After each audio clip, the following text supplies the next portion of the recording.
Махамбет ақын өлерінен 2 күн бұрын айналасындағыларға өзінің жан шошынарлық түс көрген түсінде мойнан өз басы домалап бара жатқан қасындағы достарына әңгімелеп берді.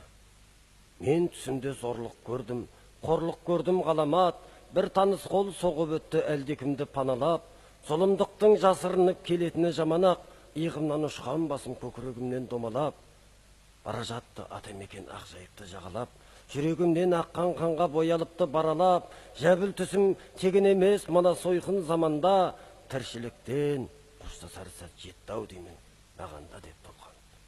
Көп ұзамай Махамбеттің басын кесіп, Баймағамбет сұлтанға тапсырып, Баймағамбет сұлтаннан алтынмен әдіптелген ішікті алып, әкесінің алдына мақтан келіп тұрған бала.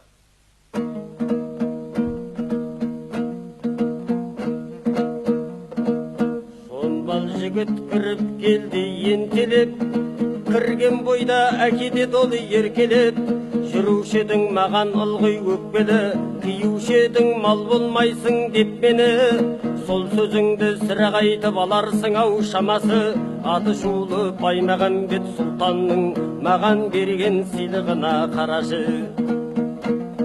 Төрді тұрған әкесінің алдына маң-маң басып барды да, алтын жеппен әдіптелген жағасы, сұр шүкті тастай салды баласы.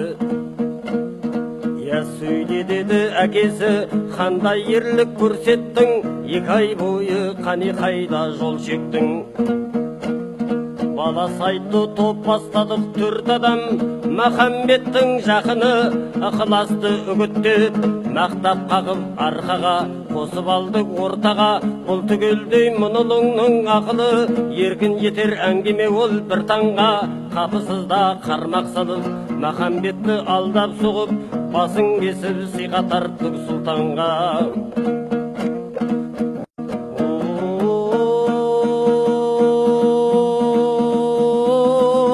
Залымай, жүзі қара залымай, мұнша залым екеніңді қалай келгем танымай.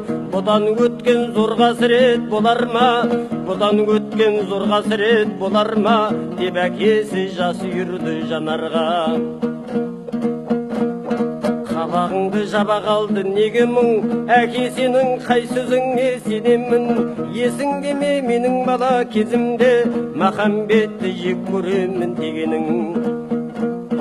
Расулым айтылған сөз оқпен тең, бір кезде мен Махамбетті жек көргем. Әлде кемшін шағынбай ол ақылға, пенделік қой алған мені тақымға.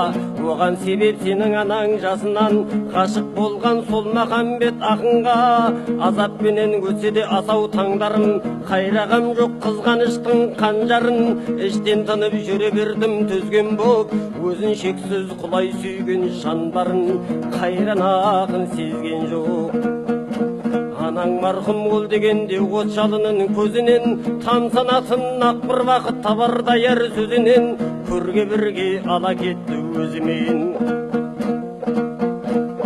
Әттең біздің сормаңдайлы жайықта, ерлер аз ғой бар алатын байыпқа. Тым кешіктім Махамбеттей батырға, бүкіл қазақ ғашық болса айып па. Құдіретті шындығынан танбаған, парасатын ізгілікке жалғаған, ақын деген киел аққу самғаған, ал ендеше аққудатқан пендені қая таңнан көріп едің оңбаған. Бұл салада сен бірінші адамсың, адам емес ең бірінші надансың. Ел дәстүрін, ер дәстүрін қорлаған, нақ мынадай қасиетсіз оқиға бұрын қазақ топырағында болмаған. Қандай қиын кезеңде де туған ел, ақындарын жанын салып қорғаған. Түсінбедім армандап еңнен ұлым, ертең сені қойып желдің өтіне, ызалы ұрпақ түкіреді бетіңе.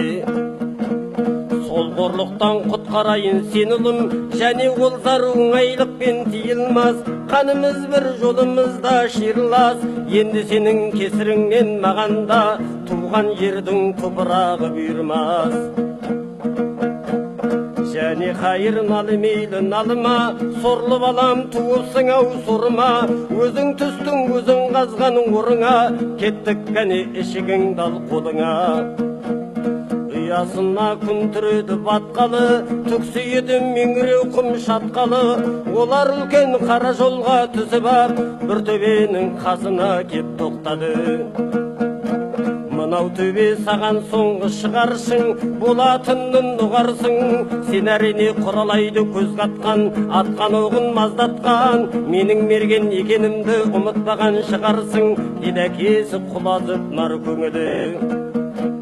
Дір-дір етіп ұмытқам жоқ деді ұлы, балам үміт қызығымның өлшемі. Өзің едің қайғым болдың еңселі, басын ашық қане мына төбенің. Осы арада қалдырамын мен сені, қараладың қасиетті мекенді, жараладың тұрмастай қып әкеңді.